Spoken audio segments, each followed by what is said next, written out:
Permettre aux producteurs agricoles d'avoir accès aux technologies améliorées mises au point par la recherche est le but de cette journée porte ouverte au Centre national de spécialisation sur le maïs à Niaouli, dans la commune d'Alada. Nous avons mis ensemble ici un certain nombre de technologies végétales, animales, aquacoles, que les producteurs, les pêcheurs, les transformateurs viennent voir pour pouvoir faire leur choix.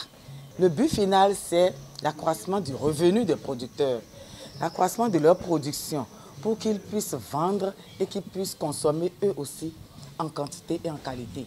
Nous allons visiter tout à l'heure le parc et ce que nous attendons de vous, c'est beaucoup de questions, c'est beaucoup d'orientation. Notre raison d'être à l'INRAB, au CORAF, TASPRO, c'est vous. Et cette journée permettra de renforcer cette tradition tout en adoptant les dernières avancées technologiques pour améliorer nos pratiques agricoles.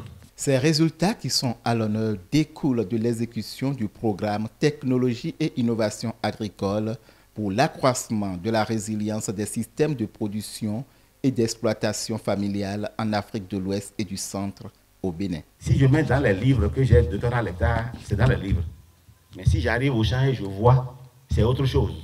Donc voir une fois, ça vaut mieux que 1000 pages d'un livre. Et donc, un travail sera fait et on va certainement identifier parmi ceux qui veulent acheter vraiment, on va voir les capacités, si c'est réel, on vous accompagne dans l'utilisation pour un temps, pour que vous soyez les champions. Après plus de 2 heures de visite sur les sites de démonstration, les organisations paysannes agricoles, les producteurs et productrices, les transformateurs et transformatrices et entrepreneurs ont touché du doigt les différentes technologies mises à disposition par les chercheurs de l'Institut national de recherche agricole du Bénin. Parmi les nouvelles technologies présentées dans ce cycle, c'est la production des différentes variétés de maïs. Parce que chez nous, à Malawi, nous sommes des maraîchers, mais on produit aussi le maïs au temps de la sécheresse dans nos cultures maraîchères qui servent de l'ombrage pour les cultures et encore, ça va nous servir encore à gagner beaucoup sur le maïs. Les feuilles, les grains. J'ai découvert de nouvelles choses qui est faite ici, que moi-même je peux mettre en pratique dans ma commune et avec ma communauté, de tous on va bénéficier.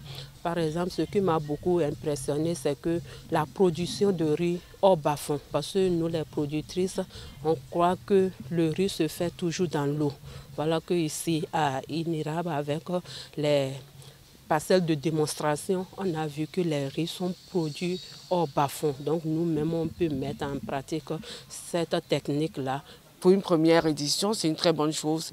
Et je souhaite que ce ne soit pas juste la première journée porte ouverte, mais que ce soit la première d'une longue série de journées portes ouvertes, parce que même les étudiants, même le monde des médias, même d'autres acteurs politiques, ceux qui ne sont pas là aujourd'hui mériteraient de venir voir. Sur un même site, le point focal TASPRO Bénin a su réunir des technologies de différentes chaînes de valeur. Au thème de cette visite, le bilan est plus que satisfaisant. Donc chacun d'entre eux dit déjà ce qu'il a envie de prendre comme technologie. Et nous sommes déjà en train de faire ce recensement-là. Nous allons les accompagner à faire la même chose chez eux. Après la visite, s'en est suivi des séances de questions-réponses pour plus de compréhension sur les technologies.